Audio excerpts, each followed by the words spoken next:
Le troisième point que je vais relever dans cette vidéo, c'est l'impact de Arda Güler et de Andrich. À la base, Andrich est venu pour apprendre. Il est venu pour jouer quelques minutes. Mais de plus en plus, il s'impose. De plus en plus, il crée des difficultés à Ancelotti. Parce que oui, quand un joueur performe, il toque à la porte. C'est à l'entraîneur de lui donner des minutes. De mieux en mieux, c'est l'expression la plus appropriée pour décrire l'état de forme de l'équipe du Real. Nous sommes toujours au début de la saison. Il y a eu des blessures, notamment de Jude Bellingham, de Camavinga, le départ de Toni Kroos. Les blessures de ces joueurs clés et le départ de Toni Kroos, qui était un élément incontournable du système de jeu du Real, se sont fait remarquer lors des dernières sorties de l'équipe. Mais il faut reconnaître une chose, ça va mieux. Vinicius Junior, qui commence à mieux combiner, à faire des passes décisives à Kylian Mbappé. Kylian Mbappé, qui tapait dans tous les sens, qui était assoiffé de buts, commence à combiner avec ses coéquipiers, commence à faire des passes décisives. Arda Güler commence à prendre du poids. Et bien entendu, Andrich n'est pas venu pour jouer les spectateurs. Dans cette vidéo, on va décortiquer la victoire du Real sur l'Espagnol Barcelone. Mais pas que. On va surtout analyser l'aspect global du jeu du Real qui a évolué ces derniers temps. D'abord, il faut reconnaître une chose. Le Real n'a jamais été une équipe de possession. Si vous voulez suivre une équipe qui domine la possession de balles, allez donc suivre les matchs de Manchester City. Allez suivre les matchs du Bayern Munich ou encore du FC Barcelone. Ces équipes-là, même si elles perdent le match, généralement, elles ont la possession de balles. Le Real Madrid et depuis toujours joue un football pragmatique. On n'est pas là pour s'amuser avec le ballon. On est là pour chercher le but. Souvenez-vous des demi-finales retour de la Ligue des Champions 2014. Real Madrid contre le Bayern Munich. Le contre-éclair de la BBC. De Karim Benzema à Gareth Bale. Et bien entendu, Cristiano Ronaldo à la conclusion. L'un des moments les plus emblématiques de l'époque de la BBC. C'est comme ça se joue le football du Real. Pendant le triplé en Ligue des Champions, le Real a souvent souffert contre des adversaires, notamment le Bayern Munich. Le Real a été dominé sur son propre terrain par le Bayern. Et c'est pour cette raison que Navas a été l'un des éléments clés de l'équipe à l'époque. Parce que le Real concédait beaucoup d'occasions.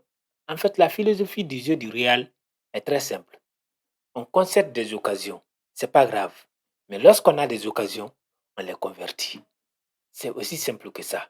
Le Real peut laisser la possession à n'importe quel adversaire. Mais quand le Real prend le ballon, quand le Real a des occasions, peu importe la défense en face, peu importe l'adversaire, le Real arrive toujours à marquer des buts. L'objectif du Real, c'est de marquer plus que l'adversaire. Pas forcément faire tout son possible pour ne pas que l'adversaire marque, non. Tu peux marquer de temps à autre, mais le Real va toujours marquer plus que toi. C'est pour cette raison que, généralement, le Real a les meilleurs attaquants du monde. Parce que l'objectif pour le Real, c'est de gagner. Et pour gagner, on a besoin d'une bonne défense, d'un bon milieu de terrain. Mais surtout, et très important, on a besoin de grands buteurs. Ceux qui ne gaspillent pas les occasions. Les occasions pour l'équipe du Real, c'est important. Donc, ce qu'on est en train de voir, c'est tout à fait normal. Ce n'est pas parce que Kylian Mbappé est arrivé dans l'équipe que tout à coup, tout va changer. Non, le Real ne va pas changer de style de jeu parce que Kylian Mbappé est arrivé. Non, au contraire, ça va encore mieux avec le système de jeu. Parce que lorsqu'on va trouver l'harmonie entre Kylian Mbappé, Vinicius Junior, Rodrigo Goes ou encore Jude Bellingham, ça va devenir monstrueux. Ces trois-là, ou alors ces quatre-là, devant n'importe quelle défense en Europe, ça va faire mouche. C'est pour cette raison qu'il n'y a pas lieu de paniquer maintenant. C'est encore trop tôt. Et de mieux en mieux, l'équipe se porte.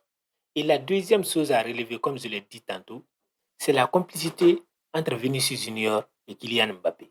Tout le monde, et notamment les ennemis du Real, pensaient ou alors souhaitaient que l'arrivée de Kylian Mbappé allait faire exploser le vestiaire du Real Madrid.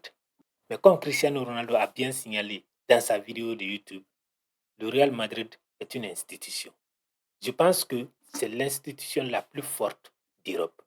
Avec un président à sa tête comme Florentino Pérez, le Real a, depuis des années maintenant, construit son football sur une image infaillible.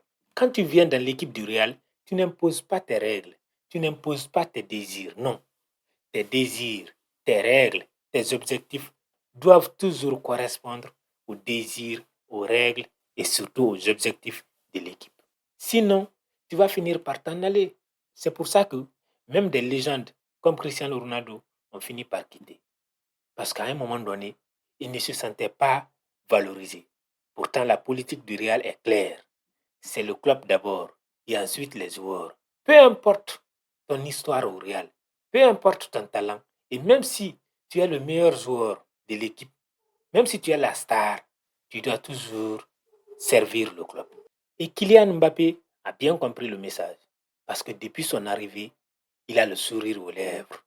Depuis son arrivée, il fait de son mieux pour aider l'équipe. Il est là pour servir l'équipe. Il n'est pas là pour s'imposer. Et surtout, il n'est pas là pour imposer ses règles, ses caprices. Non. Et ça, c'est très important. Vinicius Junior, nous le savons tous, n'est pas encore à son meilleur niveau. Mais une chose est sûre, même un Vinicius à moitié concentré, c'est toujours quelque chose. Et lorsque Vinicius va revenir à son meilleur niveau, je ne sais pas et surtout je ne vois pas quelle équipe en Europe va pouvoir bien arrêter cette équipe du Real.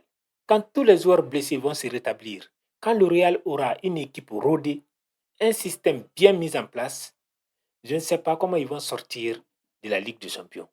Une chose est sûre, avec l'expérience qu'ils ont, les joueurs qu'ils ont aujourd'hui, les individualités qu'ils ont, quelque chose me dit que ça va être une saison longue pour les adversaires du Real. Le troisième point que je vais relever dans cette vidéo, c'est l'impact de Arda Güler et de Andrich. À la base, Andrich est venu pour apprendre. Il est venu pour jouer quelques minutes. Mais de plus en plus, il s'impose. De plus en plus, il crée des difficultés à Ancelotti. Parce que oui, quand un joueur performe, il toque à la porte. C'est à l'entraîneur de lui donner des minutes. Andrich demande des minutes supplémentaires. Et je suis sûr que Ancelotti a entendu le message. Parce que ça fait maintenant 3 matchs.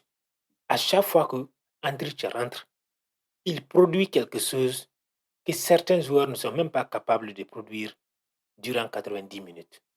Il n'a que généralement 8 minutes, 5 minutes sur le terrain. Mais à chaque fois, il arrive à créer des occasions. Il arrive à produire du jeu. C'est très important. Donc, Andrich et Arda Güler sont là. Et je suis sûr et certain qu'ils vont jouer un grand rôle cette année. Comme l'avait fait l'année dernière Rossellou et Brahim Diaz. Quelque chose me dit que cette année, Arda Güler et Andrich vont jouer des rôles très importants dans la saison du Real 2024-2025. Et le quatrième point, c'est Jude Bellingham. Ces haters continueront de nous dire que c'est un joueur des médias, que c'est les médias qui font de lui un grand joueur. Mais une chose est sûre, même si tu n'aimes pas Jude Bellingham, quand tu vois Jude Bellingham jouer à son meilleur niveau, tu ne peux que le respecter. Donc, cette saison, je suis sûr que si Jude Bellingham est en bonne santé et en forme, si Kamavinga revient de blessure, qu'il est en bonne santé et en forme, si Rodrigo est là, qu'il a la confiance de l'entraîneur, ces joueurs vont être incontournables dans l'équipe de Ancelotti cette année. Moi, je n'ai absolument aucun doute là-dessus. Donc, pour moi, le retour de Jude Bellingham va forcément apporter une partie de la solution au problème de déséquilibre de l'équipe. Ces derniers matchs ont montré clairement un besoin de Jude Bellingham et de Kamavinga. Kamavinga est capable de temporiser le jeu. Il faut un joueur comme Kamavinga pour neutraliser le milieu adverse.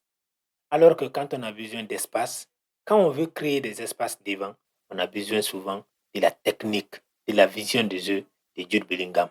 Deux joueurs que le Real n'avait pas lors de ces derniers matchs. Mais ça, ce n'est que mon analyse, ce n'est que mon avis. J'attends vos avis aussi dans les commentaires de cette vidéo. Abonnez-vous à cette chaîne et n'oubliez pas de partager à vos amis. Et likez la vidéo si vous l'avez aimée.